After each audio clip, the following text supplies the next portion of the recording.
अल्लाह की नजर में सबसे बड़ी नेकी क्या है? तौहीद है। और सबसे बड़ा पाप क्या है? शिर्क है। अगर आप बहुत बड़े नमाजी हैं, अगर आप 5 टाइम की नमाज पढ़ते हैं, रमजान का पूरा रोजा रखते हैं, हज कर चुके हैं, उम्रा कर चुके हैं, मस्जिद में मदरसा में खूब दान देते हैं, लेकिन अगर आपकी तौहीद गड़बड़ है, अगर आपने एक अल्लाह को छोड़ करके किसी और के ऊपर अपना विश्वास रखा है, अकीदा रखा है, आपने किसी कब्र पे जाकर के कब्र वाले से मांगा है, किसी पत्थर की मूर्त के आगे जाकर के हाथ जोड़ा है, किसी पेड़ किसी नदी की इबादत अगर इंसान ने की है, कान खोल करके सुन लो, अल्लाह कुरान में कहता है कुल हल नुनब्बिउकुम बिल अक्सरीन आमाला अल्लज़ीना दल्ल सायुहुम फिल हयातिद दुनिया व हुम यहसबूना अन्नहुम युहसिनून सुना। अगर तौहीद नहीं है, सारी नेकी अल्लाह ताला के यहाँ बर्बाद हो जाएगी। हज बर्बाद, उम्रा बर्बाद, नमाजें बर्बाद, दान खैरात बर्बाद, ज़कात बर्बाद, कोई नेकी अल्लाह ताला के यहाँ उसका कोई मूल्य नहीं होगा, कोई वैल्यू नहीं होगी, कोई एतबार नहीं। इसीलिए अल्लाह के नबी फरमाते हैं ला तुशरिक बिल्लाहि व इन कुतिलता व हुर्रिकता, खबरदार अल्लाह के साथ कभी शिर्क मत करना। कत्ल कर दिया जाए, जान से मार दिया जाए, जला दिया जाए, अपनी जिंदगी को दांव पे लगाना पड़ जाए, जिंदगी को से हाथ धोना पड़ जाए, अपने आप को कत्ल करवाना पड़ जाए, ऐसे हालात आ जाएं, ऐसी परिस्थितियां आ जाएं, तब भी अपने ईमान से समझौता मत करना, अपनी तौहीद से समझौता मत करना। तो ये 10 बातों में पहली बात। और आगे बढ़िए। उसके बाद फरमाया व बिल वालिदैन एहसाना, और अपने माता पिता के साथ, अपने माँ बाप के साथ तुम अच्छा सलूक करते रहना। इस माँ ने 9 महीने तुमको पेट में रखा और अपनी जान पर खेल करके तुझको जन्म दिया और 2 साल तक तुझको अपना दूध पिलाया। इस बाप ने उंगली पकड़ करके तुझको चलना सिखाया, तेरे आराम के लिए गर्मी, जाड़ा और बरसात के हर मौसम में अपने आप को खटाता रहा, तपाता रहा, तेरे सर पे छत बनी रहे, तू तरक्की करे, तुझे इज्जत मिले, तुझे नाम मिले। तेरे बाप ने क्या क्या तकलीफें सही तू नहीं जानता।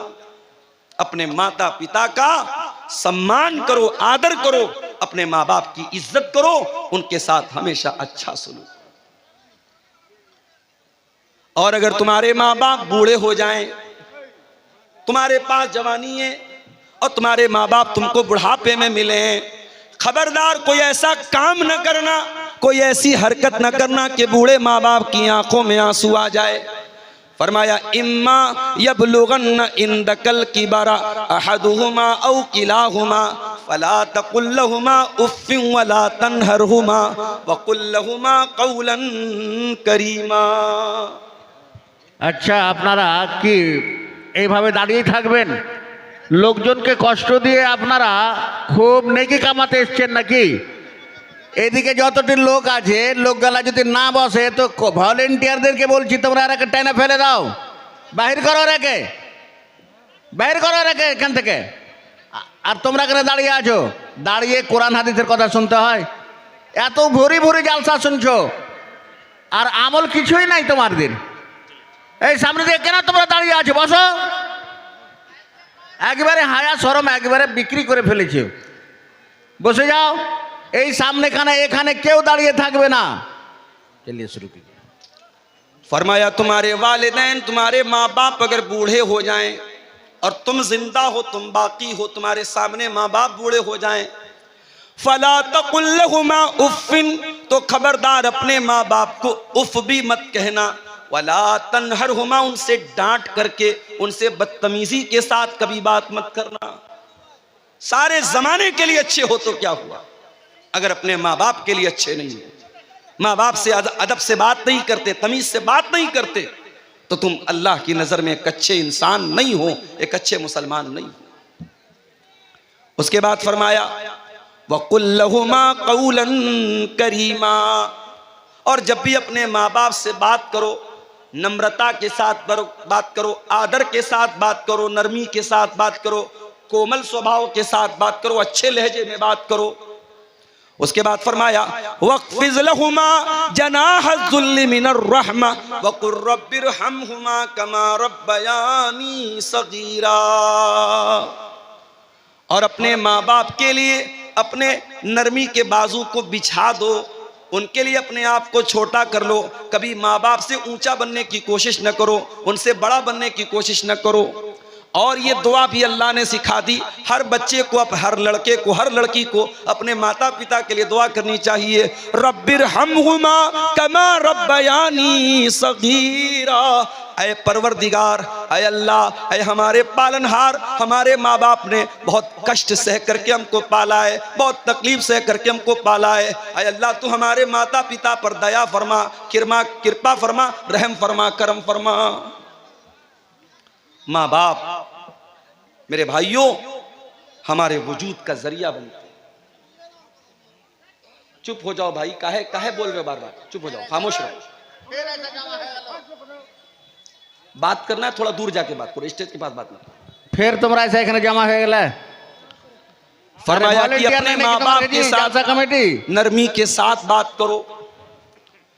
अल्लाह के नबी के पास एक साहबी आते हैं, सवाल करते हैं, अल्लाह के नबी मन अहक्कुन नास बिहुस्न सहाबती, अय अल्लाह के नबी मैं सबसे अच्छा व्यवहार किसके साथ करूं, सबसे अच्छा सलूक मुझे किसके साथ करना चाहिए, मुझे दुनिया में सबसे अच्छे तरीके से किसके साथ पेश आना चाहिए। आपने फरमाया उम्मुका, अपनी माँ के साथ। पूछा अल्लाह के नबी उसके बाद किसका नंबर है, आपने फरमाया अपनी माँ के साथ। फिर पूछा उसके बाद किसका नंबर है, आपने फरमाया अपनी माँ के साथ। चौथे नंबर पर आपने फरमाया बाप के साथ।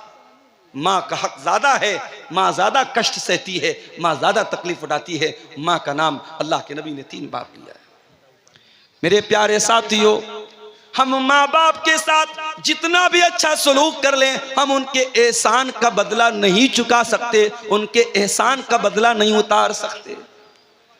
हजरत अब्दुल्ला बिन उमर ने देखा कि एक आदमी खाने काबा का तवाफ कर रहा है और अपनी माँ को अपने कंधे पर बिठा करके तवाफ कर रहा है, अपनी माँ को अपने कंधे पर बिठा करके अल्लाह के घर का तवाफ कर रहा है। हजरत अब्दुल्ला बिन उमर ने कहा, उस आदमी ने अब्दुल्ला बिन उमर से कहा कि अय अब्दुल्ला बिन उमर, आज मैंने अपनी माँ को तवाफ करा दिया, आज मैंने उम्रा करा दिया, आज मैंने माँ का हक अदा कर दिया। अल्लाह के प्यार हजरत अब्दुल्ला बिन उमर ने फरमाया कि वला ज़फ़रतन, ऐ मेरे भाई, अभी तो तेरी माँ ने तुझको जन्म देने के टाइम तेरी माँ को जो पीड़ा हुई थी, जो दर्द हुआ था, तेरी माँ की जुबान से जो आह की आवाज निकली थी, अभी तो तूने उस आवाज का भी हक अदा नहीं किया है। उनका हक अदा नहीं कर सकते। कोशिश करो कि हमारे माँ बाप को हमारी वजह से कोई दुख न हो। ठीक है, वो गलत हो सकते हैं, एक उम्र आती है जब माँ बाप बूढ़े हो जाते हैं, चिड़चिड़ापन आ जाता है, बच्चों की तरह बचपना आ जाता है, जिद आ जाती है, ये सोच करके नजरअंदाज कर दो। कभी हम भी छोटे थे, हम भी जिद करते थे, हम भी बहुत सारी बातों के लिए अपने माँ बाप को परेशान करते थे, हमारे माँ बाप बहुत सहते थे। आज हमारा नंबर है, आज हमारी बारी है। अल्लाह ने कहा कि अपने माँ बाप के साथ अच्छा सलूक। उसके बाद नंबर 3, वबिज़िल कुर्बा, और अपने रिश्तेदारों के साथ भी अच्छा सलूक करो। कोई तुम्हारा भाई है, कोई तुम्हारा चाचा है, कोई तुम्हारा ताया है, कोई तुम्हारा दादा है, कोई नाना है, कोई ससुर है। ये जितने रिश्तेदार हैं तुम्हारे, ये रिश्ते तुमने नहीं बनाए, ये रिश्ते अल्लाह ताला ने बनाए हैं। अपने इन रिश्तेदारों के साथ भी तुम अच्छा सलूक करो, उनकी खुशी में शामिल हुआ करो, उनके गम में शामिल हुआ करो। कुछ नहीं कर सकते तो कम से कम मीठे अल्फाज बोल दिया करो, ताकि उनके दिल को खुशी मिल जाए, उनके दिल को तसल्ली मिल जाए। अल्लाह के नबी के पास एक आदमी आया, उसने कहा अल्लाह के नबी, मेरे कुछ रिश्तेदार हैं, मैं उनके साथ अच्छा सलूक करता हूं, लेकिन वो मेरे साथ बुरा सलूक करते हैं। मैं उनके साथ नरमी का व्यवहार करता हूं, वो मेरे साथ बदतमीजी करते हैं। अय अल्लाह के नबी, मुझे क्या करना चाहिए? आपने फरमाया जैसा तुम बयान कर रहे हो, जैसा तुम बता रहे हो, अगर तुम अपने रिश्तेदारों के साथ ऐसा ही कर रहे हो, फकअन्नमा तुसिफ़ुहुमुल मल्ला, तो तुम उनके मुंह में जहन्नम की आग की राख भर रहे हो। यानी तुम तो अच्छा काम कर रहे हो, लेकिन वो बदतमीजी करके, वो गलत काम करके, वो तुम्हारे साथ गलत सलूक करके अपने आप को जहन्नम का हकदार बना रहे हैं। उसके बाद अल्लाह के नबी ने फरमाया, ऐ मेरे सहाबी, तुम जब तक अपने रिश्तेदार की मदद करते रहोगे, उसका सपोर्ट करते रहोगे, उसके साथ अच्छा सलूक करते रहोगे, अल्लाह का एक फरिश्ता हर वक्त तुम्हारे साथ रहेगा, तुम्हारी मदद करेगा। इसलिए मेरे भाइयों, रिश्तेदारों के साथ अच्छा सलूक किया।